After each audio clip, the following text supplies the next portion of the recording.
All right, this is Doc Ock coming at you live and direct tonight from Black Facts Headquarters Central. Tonight, we're going to finish the story of Biddy Mason because I want to go on to somebody else.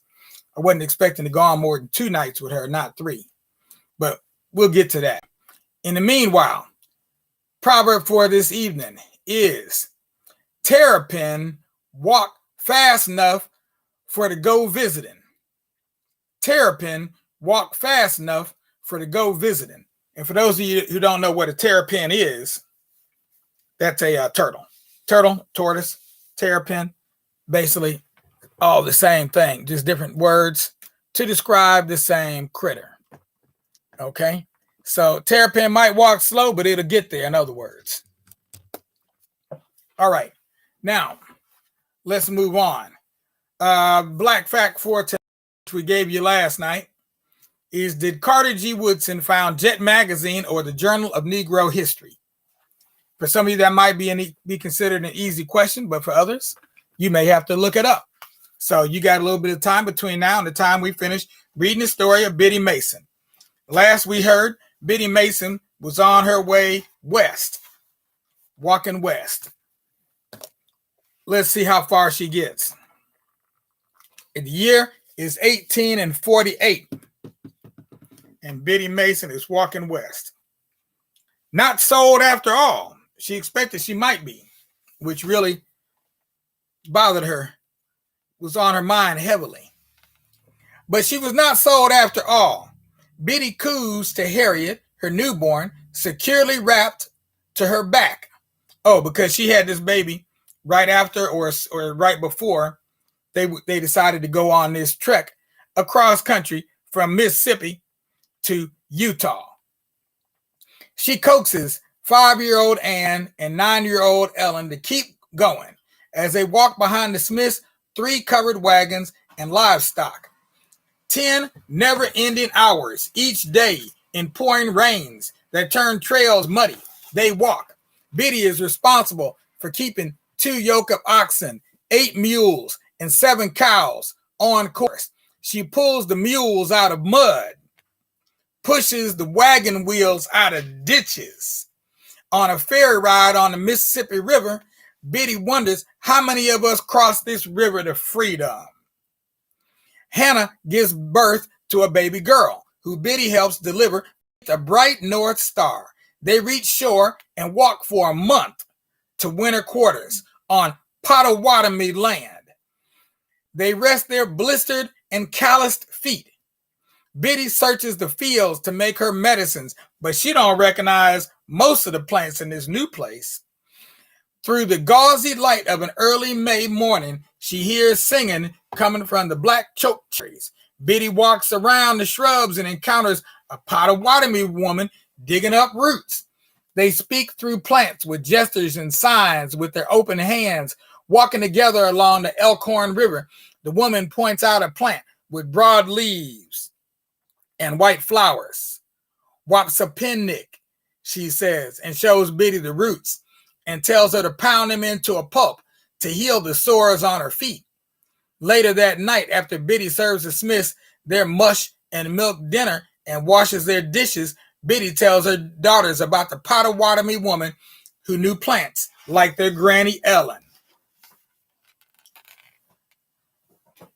As the campfires twinkle on the open plains, Biddy applies the Wapsapinnick poultice to her girl's feet. She tells him Granny Ellen was about Ellen's age when a neighboring tribe raided her village. They kidnapped her and sold her into slavery. So talking about from back in Africa. As Biddy braids Ann's hair, she says they forced Granny to walk and walk from inland to shore. She finishes Ann's hair and begins to nurse Harriet to sleep. Granny knew no one on the ships that brought her here. Ellen asked, not even her mama? Not even her mama or sisters came with her to this new world, Biddy says. Now, Wapsapinnick is also known as wild calla or calla lily and can be made into a poultice to relieve soreness and swelling. Sounds like a flower we got upstairs growing in the window. Okay, so They walked from Tishomingo County. I'm going to show you this map here. I'm not reading all this stuff tonight, but Tishomingo County, all the way through all of these states, all the way over here into the Salt Lake, Utah area. So they did a lot of walking, a couple thousand miles, Biddy and her children, because I bet you, apparently, they weren't allowed to ride in that wagon either. Chapter 5, Cottonwood, Utah. They arrived in Utah after 5 more grueling months of walking. They finally arrive at the Great Salt Lake, covered high in snow, in silent cotton tears. They settle in a town called Cottonwood. The Smiths scramble to cut down trees to build one log cabin where all of them will sleep. That winter, November's freeze grips hard and their provisions grow low. Taking inventory of their supplies, Biddy says, not enough flour to make biscuits, not enough food. She bundles up and knocks on a neighbor's door. The warmth of Jane James's home rushes toward Biddy when the door opens. She and her husband, 2 sons, and newborn Mary Ann are a few of the free black people in town. Jane offers Biddy 2 pounds of cornmeal, half of what she has. Biddy is grateful for her generosity, for giving with an open hand when she doesn't have much to give. A week later, there's a knock on the Smith's door. Jane is frightened. Mary Ann has a fever and wet cough. I can help, Biddy says, and Jane relaxes with relief.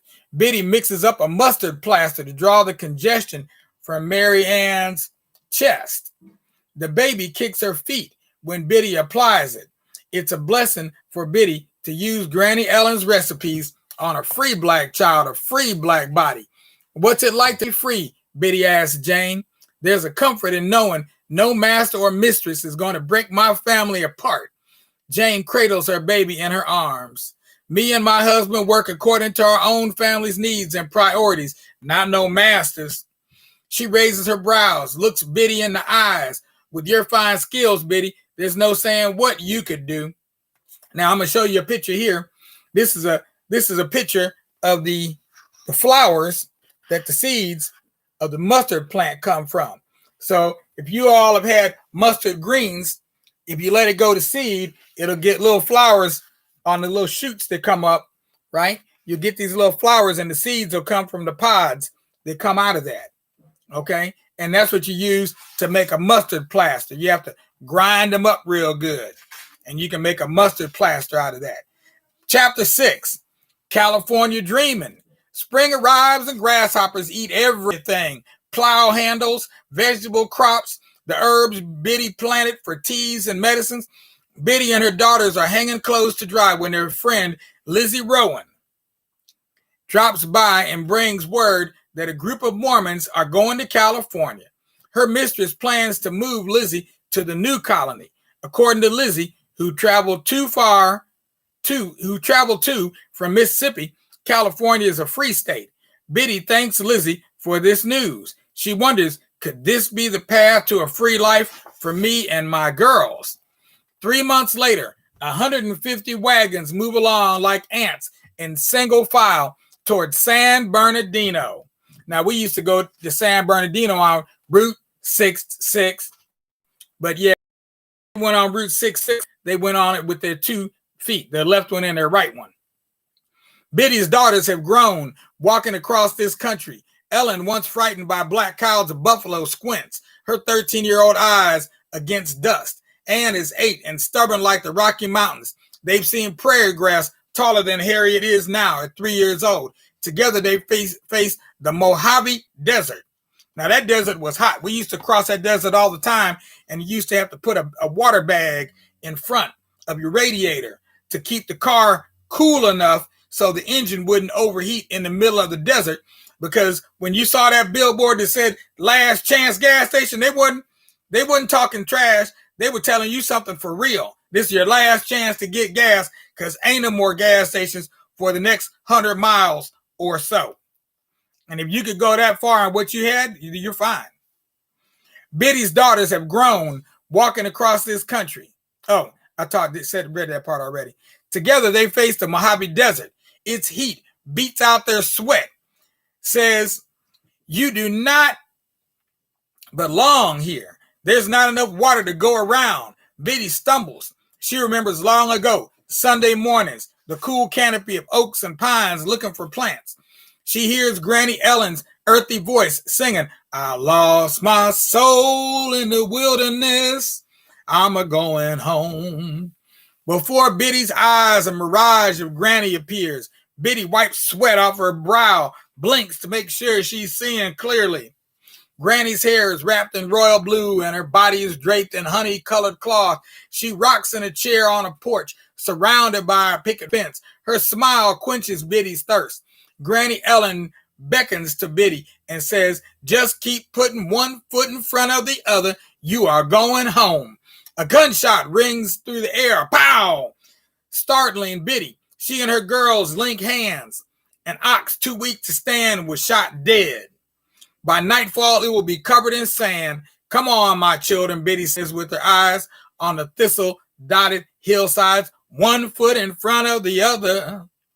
Okay, and then they show you another plant over here, thistle. This is the thistle plant over here. Yeah, this book likes to focus on a lot of plants, and I'm showing them to you so that you'll recognize them, because these plants might come in handy in the coming days. You just never know what kind of ways they may come in handy in the coming days. Chapter 7, Freedom for Some. For now, the freedom Biddy can give her daughters is a walk in the woodlands to pick juniper berries alongside the Santa Ana River. Smith is still keeping them enslaved. Their labor makes him a successful cattle rancher. Careful not to crush the berries between her fingers, Biddy thinks, if I leave it up to Master Smith, we'll never be free. But she can't risk trying to escape. For 4 years, they've been on the ranch. Biddy doing what she's told. Her chores include shopping for the Smiths in nearby Los Angeles. There, she meets more free Black people. Trouble comes in bunches. Biddy becomes friends with Bob and Winnie Owens. Enslaved in Texas, Bob purchased freedom for himself and his family. The Owens own a corral on San Pedro Street. Vaqueros helped Bob sell horses to settlers seeking a new life in California. The Owens' son, Charles, and Biddy's daughter, Ellen, are sweet on each other. Biddy watches Ellen pause from picking juniper berries to smell the sagebrush. Sometimes out in these woods, Biddy feels the urge to talk with Granny Ellen. Can you believe your granddaughter is 17 years old and with a heart opened to love? A breeze brushes Biddy's face, soft. She calls out to her daughters, and they head back to the Smiths.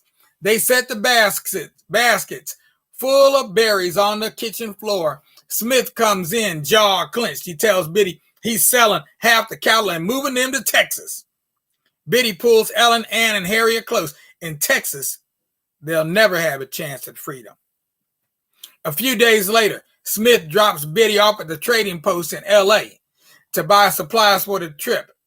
Biddy bumps into Charles Owens. She pulls him aside. He plans to take us to Texas, she tells him quietly. Said we'd be just as free there as we are here. What? Charles gasped. I'll never see Ellen again. I know, Biddy whispers. I didn't come to no free state to have us walk back into slavery, worked like mules, and my girls forced to be breeding women. Biddy takes hold of his hand. I told Lizzie Rowan about this too. Then her gut tells her to gather up the supplies. Charles, we are not to go to Texas. Within seconds, Smith shouts, Biddy, load the wagon. And she sees her plan take shape in Charles's eyes. Okay, and then here's a picture of a juniper plant. So if you see it, look for those little fruits off the little blue fruits like that. That's a juniper plant. That's a evergreen plant, so it stays green all year round. That's partly how it can survive out there in the desert. Because San Bernardino ain't nothing but desert. Okay, ain't nothing but desert. Right, it's right past the Mojave, and it does get hot, but not as hot as it gets now. It said it was 130 degrees over there the other day. That was in Los Angeles, where it always stays cool. Don't get too much hotter than 60. So to be at 130, Yeah, that's 70 degrees above average. 70. That's hot. Hope. The stars shine bright as lanterns. Coyotes howl in the hills as the trail hands ride their horses in circles, guarding the cattle on their way to Texas. Biddy and her family camp in the Santa Monica Canyon. I used to ride my bike through that canyon. The cold wind bites and the campfire can't warm Biddy's bones. Robert Smith paces back and forth and reacts to every rustle in the chaparral, his finger ready on the trigger when Biddy hears the thuds of horses galloping forward. The camp, galloping toward the camp, she stops with the cleaning. Smith pulls out his gun. His sons and hired men aim their rifles at the pitch dark night. Biddy runs to wake Hannah and the children. A man emerges on his horse, a silver star gleaming on his chest. Smith lowers his shotgun. In the background, there are more men whose faces are hard for Biddy to see. The man with the star says he's Sheriff Alexander. He hands Smith a piece of paper, says it's a habeas corpus. Smith reads it by the fire's glow, pointing in Biddy's direction. The sheriff orders his men to take them into protective custody. Biddy quickly pushes her daughters behind her back and braces herself for the two men stepping from the night. She whispers, my word, upon recognizing Bob and Charles Owens. I'm glad to see it's you. They escort Hannah, the children, and Biddy to the sheriff's wagon. As the wheels take them from Smith's scowling face, Biddy peers into a darkness as rich as soil.